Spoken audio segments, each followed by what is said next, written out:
Are you a woman in the middle? You're in the right place.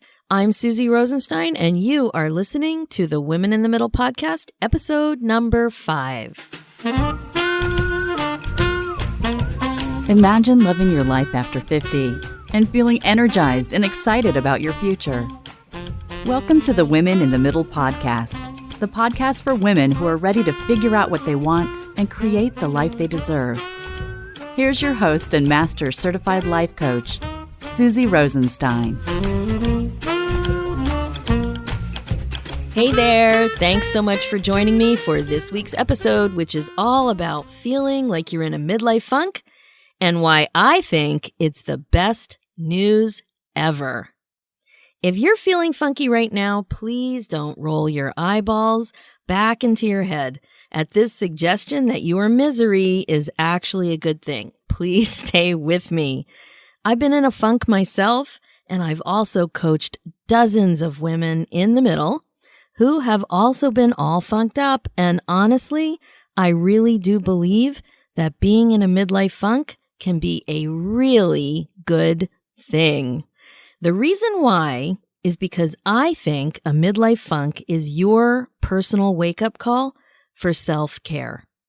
So that's what we're going to talk about today. But first, let's take a closer look at this whole feeling funky thing in a bit more detail. When I say midlife funk, what I'm getting at is a common midlife phase of feeling like you're off, like you're not yourself.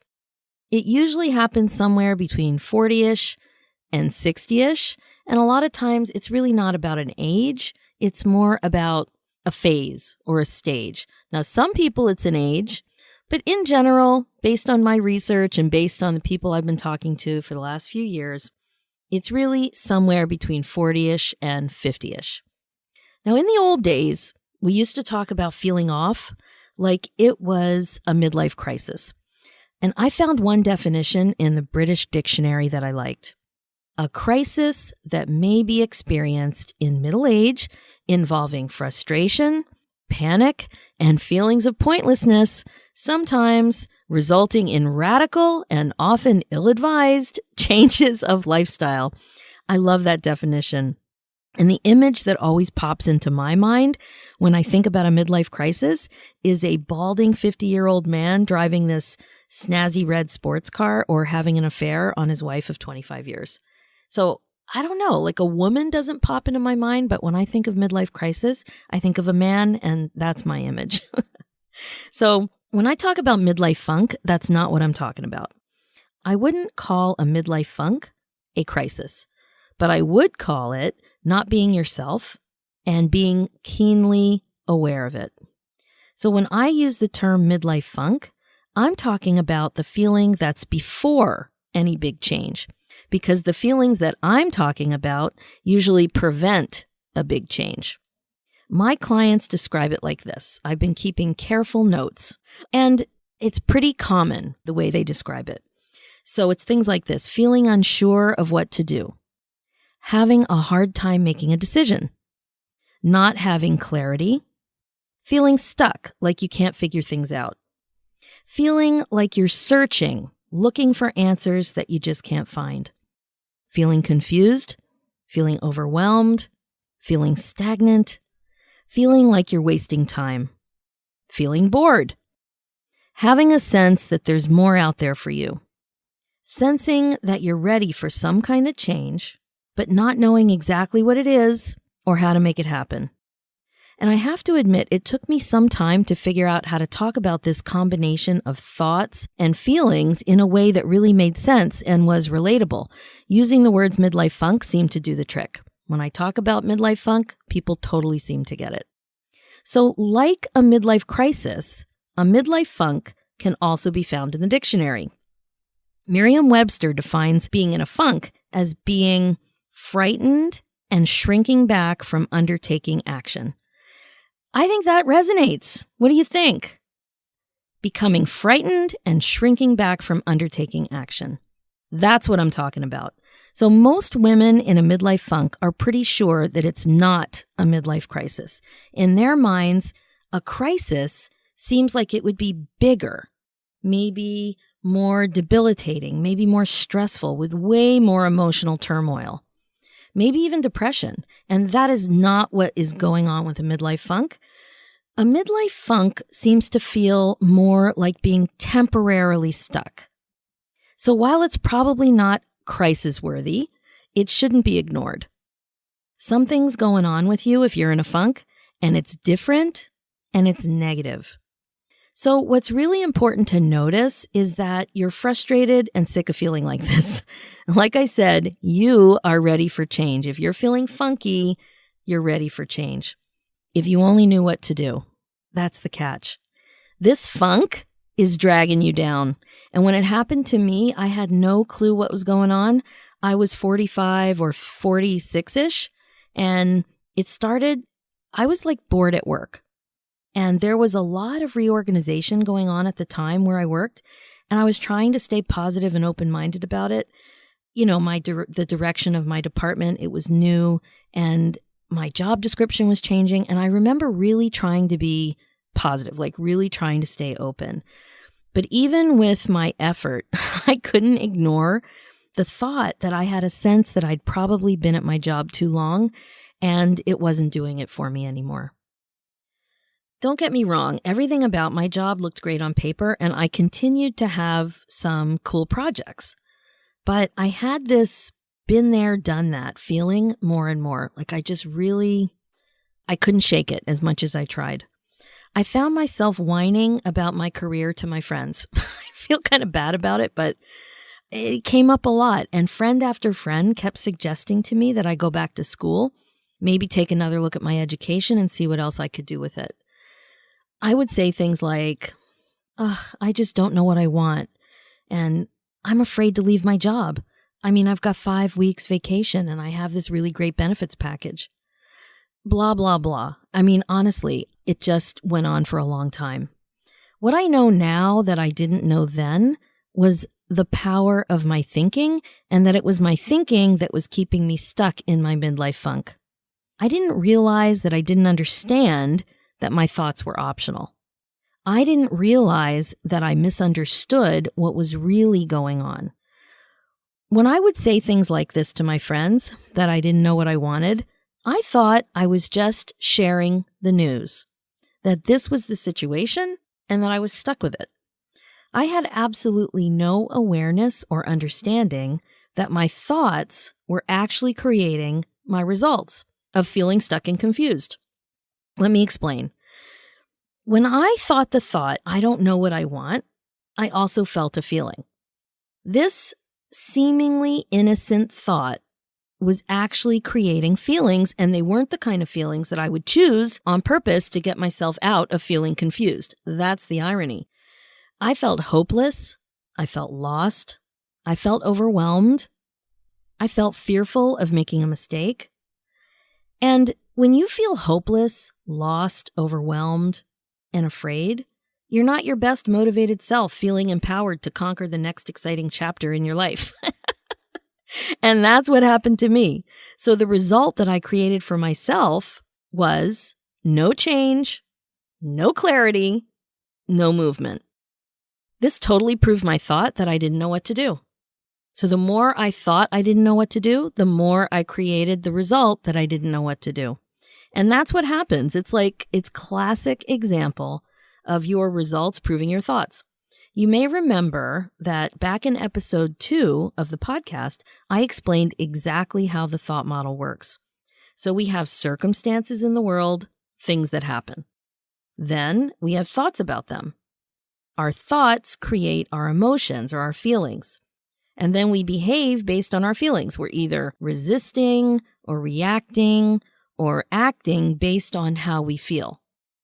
Whatever we do creates our personal results. So the example that I just talked about is such a great way to see how a seemingly innocent thought like, I just don't know what I want, can create havoc. Seriously. And this thought cycle for me went on for 5 years. 5 years of me feeling stuck. 5 years of me being afraid. 5 years of me investing in worry. 5 years of me thinking about options in a very tepid way. 5 years of me complaining about not knowing what to do. And 5 years of my life pretty much wasted feeling like this. Feeling like, as I always say, I was just like all funked up. This type of thinking puts you in a place of feeling weak rather than feeling strong. And when I think about that phase, that's the image I have of myself.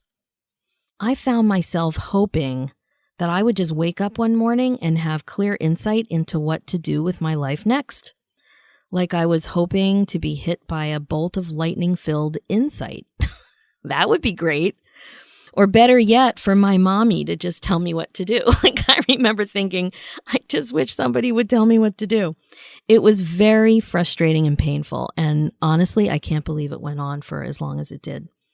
Of course, this was all before I hired my first life coach and well before I trained as a life coach. So I was stuck with no tools. I see this exact same scenario with my clients too. So many are unhappy and unfulfilled, like they just feel that their careers aren't doing it for them anymore, but they're stuck and confused about what else to do. In my case, out of the blue, I got laid off. The power and responsibility of actually making that big decision was taken away from me. All of a sudden, my hand was forced, and as stunned as I was secretly relieved. No more excuses about my juicy benefits package, no more excuses about my 5 weeks vacation, and no more excuses about my job preventing me from living this new exciting life that I was afraid to think about. And for my friends, it was a good thing. No more whining about how confused I was about whether or not I should leave this job. I was free to dream. My layoff was a gift that I wasn't able to give myself. And that got me thinking. So my question to you is, what if a midlife funk was the best news ever instead of being a big, giant bowl of overwhelm, fear, and confusion? What if being in a midlife funk was a good thing instead of a bad thing? What if feeling all funky is just your personal wake-up call for self-care? Seriously, think about that. Shifting this concept like this changes everything. There are lots of times in your life, I'm sure you can remember, where something bad ended up turning into something good. Getting laid off in 2013 is a great example of that for me, and I think about it all the time. I also see this with clients who are super bummed about their empty nest. And then because they have more time and money to focus on themselves, they open the door to something new that changes their life. Sometimes it's a surprising thing, but it's hard to deny. Midlife transition can be one of those times in your life when things can look bad, but they're actually good. Very, very good. And I think awareness of a midlife funk is like that. The awareness itself of the funk is a good thing. So I'm reminded of this William Shakespeare quote that I really like. The golden age is before us, not behind us. What if you actually believed this? Just think about that for a minute. What if the unknown, uncharted road in front of you was your golden age? What if there was no stigma about turning 50? What if you were supposed to change or tweak your career even when you had a stable job? What if you looked forward to change rather than feared it? Once you're onto yourself, you can take the time to notice what you're thinking.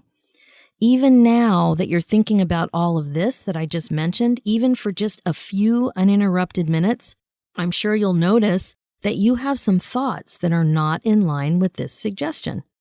We're so conditioned to think that aging and confusion about what you want diminishes you somehow. Somehow it's bad, that it can make matters worse. Now, I know confusion is often a negative thing associated with aging, but that's not what I mean. And don't get me wrong, I'm not suggesting, even for a second, that ageism doesn't exist. But what I am suggesting is that your own beliefs about your age and your ability and your opportunity is 100% up to you, not the media, not your own corporate culture, not your kids. What you think about being a woman in the middle is all in your mind. It's all what you make it mean. And my friends, it would be a whole different ballgame if being up to your ears in a midlife funk was believed to be a good thing. I guess the extreme for this idea would be like if there were a coming to age sort of a celebration for those of us in a funk. So can you imagine this? If funked up and fabulous at 50 parties were cropping up all over the place, so frustration and confusion would be expected, the same way that we expect a young mother or a young soon-to-be mother not to know much about changing diapers at her baby shower, or the way that we expect a 13-year-old boy's voice to crack at his bar mitzvah. It would just be expected as normal. When you're funked up and fabulous at 50, something would only be wrong when you didn't press the pause button and reconsider your priorities at this age, not when you did. So like I was saying, this concept is a little hard to get your head around because the way we think about being in a funk is bad, like something's gone terribly wrong. And usually when it happens to you and you're in the middle of a funk, you're not even sure what's going on. It takes some time to figure it out. It's not like you break out in a rash and it's like, oh, there's a rash, something's wrong. That's not what happens. At first, you're just in it, and it's hard to put your finger on what's going on. But when you've been feeling like this for a few months, then you start to have more understanding about what you're feeling. And tuning into those feelings will actually help you figure out the thoughts that are creating them. And that's where you really have to start. With this mindfulness work, awareness has to come first. There's no way around it. You cannot skip awareness. So first, you have to notice your feelings. Something's off. You're not yourself. Then you can take a look at your thinking. Your thinking is creating your feelings. For example, let's take your career. If you're bored at work, you might be okay with it for a while, but when you're no longer content, you can start to dig a little bit and see what's going on in your brain. So you can ask yourself things like, why? Why am I bored? The thing is that you don't just stop at accepting the idea that you're bored. You can turn the flashlight on in your mind and see what else you can find. So you can ask yourself, why aren't I content anymore? What do I think is missing? Rather than just accepting I'm bored. The answer might surprise you and give you insight into what that might mean for your next step.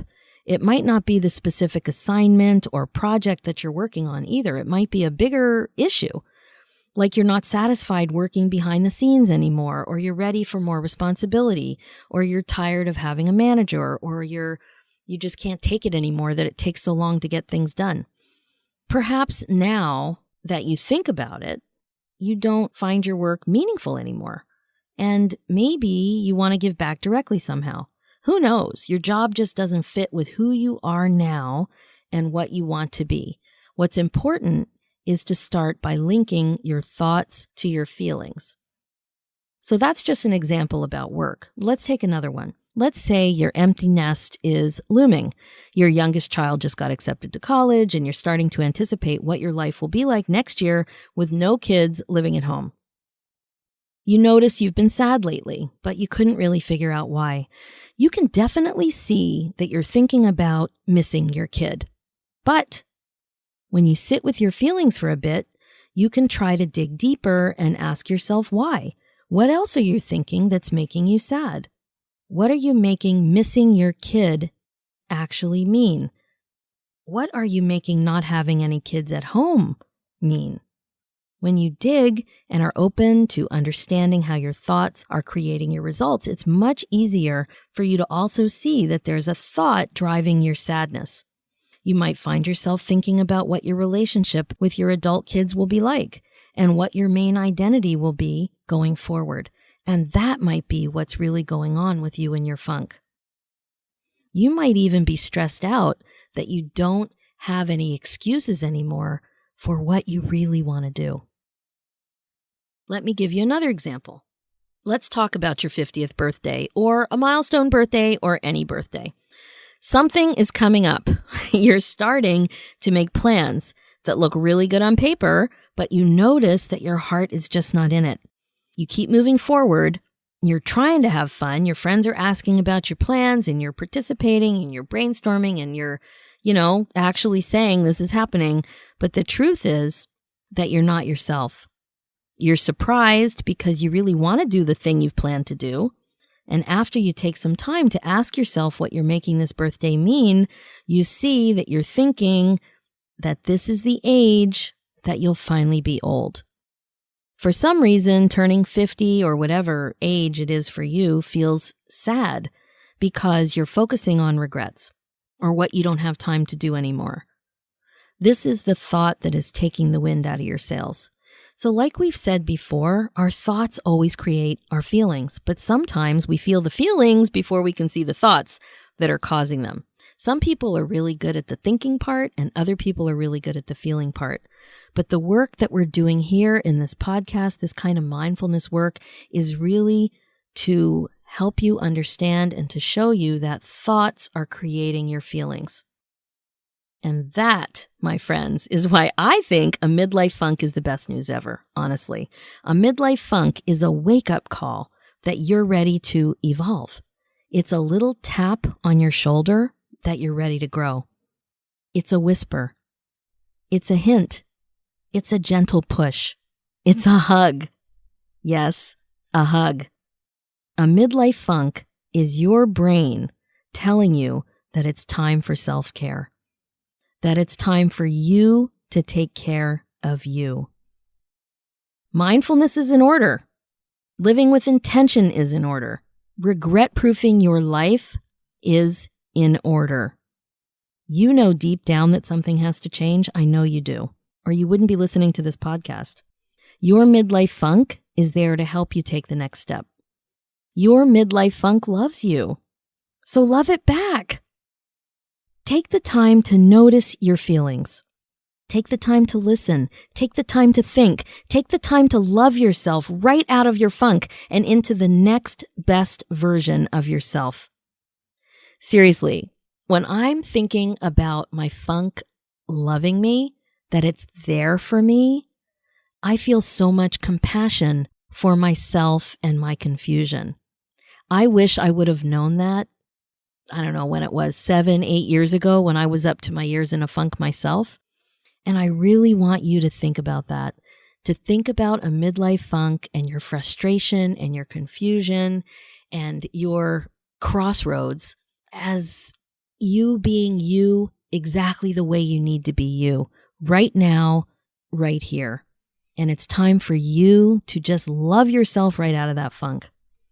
So I came up with some steps that I want you to take to start to defunkify your midlife mood.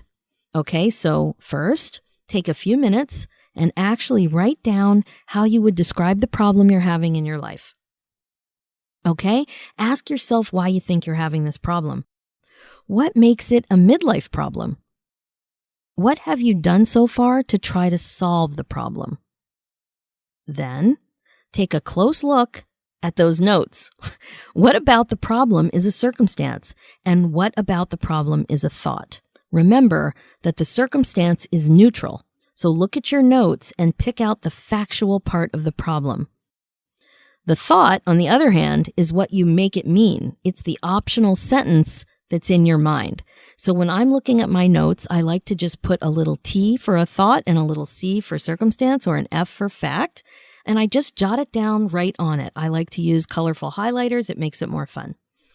Now, take one of those thoughts and think about how it makes you feel.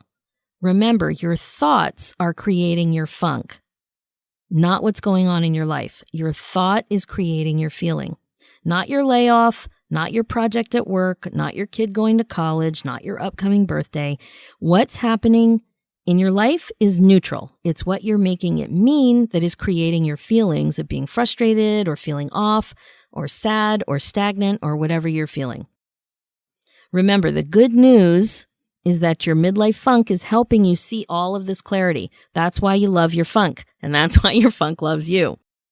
So now the fun begins. It's even more fun than the colored highlighters. I want you to decide how you want to feel. Think about it and take note. The trick is to now identify the thoughts that create that feeling. So first, you get to decide how you want to feel. If you wanted to feel excited about your future, take a minute and think, okay, what would I have to think to feel excited? And I'll give you a big hint. It's not what you were thinking, because that is not creating any excitement. So I'm challenging you now to think of 5 other ways to think about your circumstance. Yes, 5 ways. And what this will show you is that thoughts are optional. This little exercise will give you insight into why you have chosen to think the thoughts that weren't working for you, and now changing all of that if you want to. Of course, I know that you know that it will take some practice. You can't just snap your fingers or wiggle your nose and pop into this new headspace. But I heard that you can do hard things, so I'm not worried at all. And I'm here to help you. I created an easy worksheet to help you get started. Just go to womeninthemiddlepodcast.com/5 to download it, and you can start to get a handle on some of the thoughts creating your midlife funk. Get at it. When you commit to doing this kind of mindfulness work, you have way more awareness than you've ever had before. That awareness is the start to you having your own back. That awareness can't be taken away, but your midlife funk totally can. Thanks so much for joining me on this amazing ride. Being a woman in the middle is the best place to be. And that's it for this episode. Feel free to email me about what you discover from doing the awareness worksheet. Just send me a note at Suzy, S-U-Z-Y, at womeninthemiddlepodcast.com. I'd love to hear your thoughts about what you're working on to get a handle on your midlife funk and what you think about my funked up and fabulous at 50 idea. Thanks so much for listening. Thanks for listening to this episode of Women in the Middle. If you liked what you heard and want more, head over to womeninthemiddlepodcast.com/guide to download a free actionable guide that will help you break out of your midlife funk and start living the life you want.